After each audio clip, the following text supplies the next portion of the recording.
자, 현대 산업사회는 봉건 시대처럼 뭐 신분이나 뭐 가문에 의해서 통제됐던 그러한 시대가 아닙니다. 그래서 계층 이동의 통로가 열려 있는 뭐 개방사회라고 볼 수가 있겠죠. 그래서 개인의 능력에 따라서 그리고 노력에 따라서 얼마든지 계층 상승할 수 있는 기회가 열려져 있는 사회라고 할 수 있겠습니다.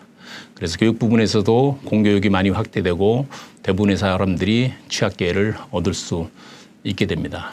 그리고 이전처럼 재산이나 가문 등의 뭐 귀속적 타고나면서부터 갖고 있는 그러한 요인 못지않게 성취적 요인이 자기가 열심히 노력해서 자기가 얻게 되는 성취적 요인이 훨씬 더 지위 상승을 촉진시켜 줄 수 있다는 그러한 신념이 확산되어 있는 상태입니다.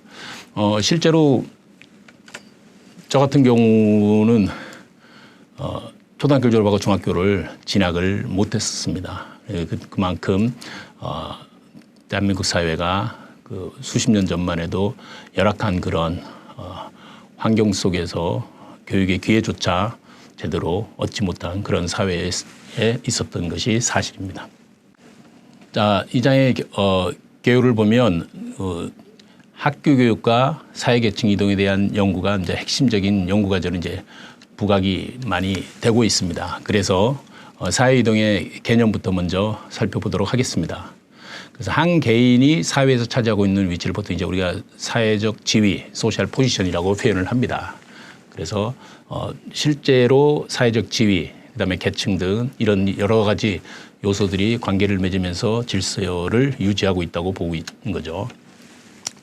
그 사회 이동이라는 개념이 있습니다. 그 사회 이동을 한번 살펴보면 소셜 모빌리티라 그러는데 사회적 위치 체계 속에서 한 개인이나 집단이 다른 위치로 이동하는 것을 뜻합니다. 예를 들어서 육체의 노동자가 사무직종에 종사하는 부모를 가진 자 이런 사람들이 의사, 변호사 혹은 뭐 다른 전문 직종으로 가거나 회사 임원이 되는 중역이 되는 경우가 이런 경우라고 볼 수 있겠죠. 그리고 사회이동 기준이 있어야 되는데 사회이동 기준은 부모가 소속했던 계층, 부모가 소속했던 계층이 노동자 계층이다, 사무직 계층이다. 이 기준을 가지고 또 상승했는지 하강했는지를 구분짓는 것입니다.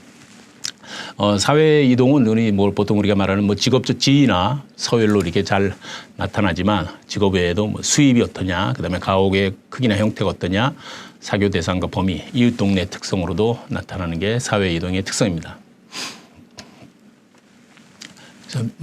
방금 전에 말씀드린 것처럼 단순하게 사회 이동이 뭐 직업이나 수입에 따른 이동뿐만이 아니라 거기에 맞는 행동 특성까지도 습득해야 한다고 주장을 하고 있습니다. 그래서 행동 양식, 그러니까 언어나 생활 태도, 사고 방식의 변화까지 같이 가야지 제대로 된 사회 이동, 계층 이동이 됐다고 보는 겁니다. 그래서 사회 이동이 됐다, 아니면 상승 이동이 됐다 그러면 그 새로운 지위에 맞는 그런 문화들을 본인이 익히는 게 중요하다고 봅니다.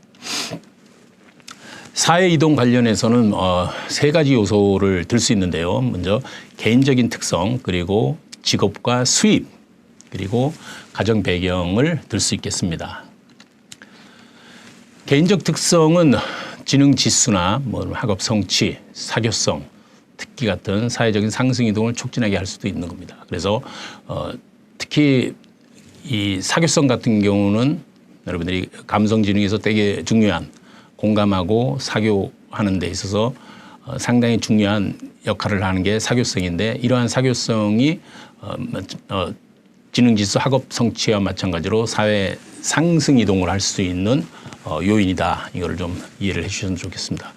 그래서 상승 이동을 한 사람들은 그렇지 못한 사람들에 비해서 지능이나 학업 성취나 사교성이 훨씬 높았다. 이렇게 볼 수 있겠습니다. 그래서 실제로 이제 고등학교 시절에 학생의 지능이나 학업 성적, 뭐 사교성 같은 것으로 장래에 이 친구가 얼마나 성장할 수 있는가를 예측하는 경우도 있다고 합니다.